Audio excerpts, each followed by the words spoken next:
He's back. Grabbing that Jedi and murder.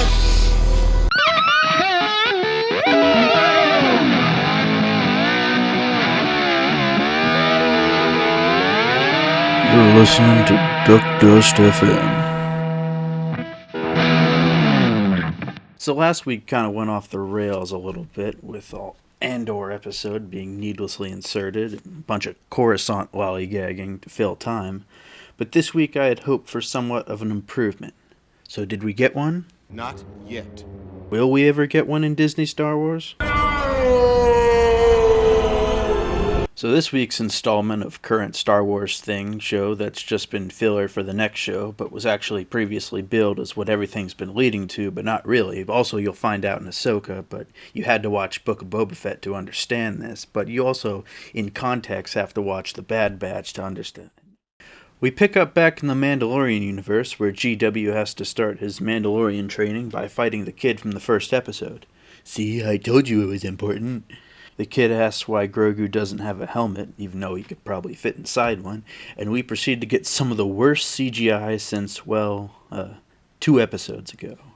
Jesus Christ, Disney, where does that money even go? Oh yeah, right. But just then, like, a dragon or something comes in and kidnaps the Foundling kid. Whoa, what's Mando gonna do now? And more importantly, do we have time for this bullshit? This is a cool way to die! I swear to God, it's like a window into the writer's room, and they're just spitballing and going with whatever comes to their mind as the final version. So Mando and his merry men, and Bo-Katan, Top Gun it through the canyon and lose the dragon monster. So back at the Mandalorian foundry, the armorer preaches to Grogu about Mandalorian stuff, and ends up giving him a little Vietnam flashback about Order 66. Now, as little as a year ago, I would have lost my mind over something like this, but now, who cares? It's ruined. It's like, well... Buffaloes in college, a second-round pick, and Paul, it's a triple. Nobody's going to give you any props for flash and fan service, because it doesn't matter now. It's like getting your Christmas presents on Valentine's Day when all you got on Christmas morning was a giant sack of shit. You may be thankful now that you got it and even enjoy it, but this isn't a backlog Amazon order. It's entertainment, and timing is everything. Deliberate choices and priorities were made, and now Disney has to pay for the consequences of their actions, as they should. So Grogu escapes the 501st slaughter and is rescued by none other than Jar Jar himself, who takes him on a decent speeder chase away from some awful CGI clones. Seriously, they looked better in 2005 than they do now. And goes to a platform where his friends, how about they're from Naboo so we don't have to make a new ship design and uniforms, And they escape, leaving up in the air what happened and how he actually escaped, and I doubt they'll ever come back to this. You got what you wanted, fans, now shut up and watch Dr. Pershing eat his cookies. Then we go back to the Mando hunting party where they sit by the fire and sing Kumbaya, eat, and then we get a REI commercial for 30 seconds before they reach the nest. Paz Vizsla throws himself into harm's way to save his son and gets taken himself, and then they somehow manage to take down the dragon before it gets eaten by the Lake Placid crocodile.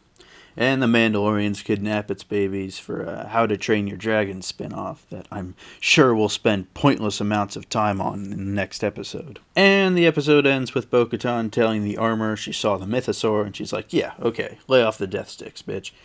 Like I said before, it's just too little too late at this point. This is supposedly what everything's been leading up to so far to the next show and so on, and your franchise is like Anakin on Mustafar right now. So you might as well give everything and go all out. I mean, you wonder why the numbers are so low and fans are completely turned off. I'm beginning to notice a pattern here in the problems this show has. The dialogue is approaching George Lucas levels. It's so on the nose and bland that it actually makes me crave classics like, I don't like sand. And? What about the droid attack on the Wookiees? Everyone talks like they fed the script through Google Translate, and they have to explain what they're doing all the time like we can't see it for ourselves. This is the way. This is the way. This is the way. This is the way. Oh, for the love of God. Shut the hell up! Most of my complaints about this show would be just redundant at this point, because it's the same shit every week, and this episode was so short, nothing really even had time to develop. I'll give this episode a 4 out of 10, with its only merit being the Order 66 flashback. But even that isn't enough to raise the score anymore. That's really the main problem. If you're losing every hand with a bunch of aces, maybe it's time to look at the player rather than the cards. If only that were the case for Disney. Fucking like and subscribe for duck's sake. The Duke. Duck, I says.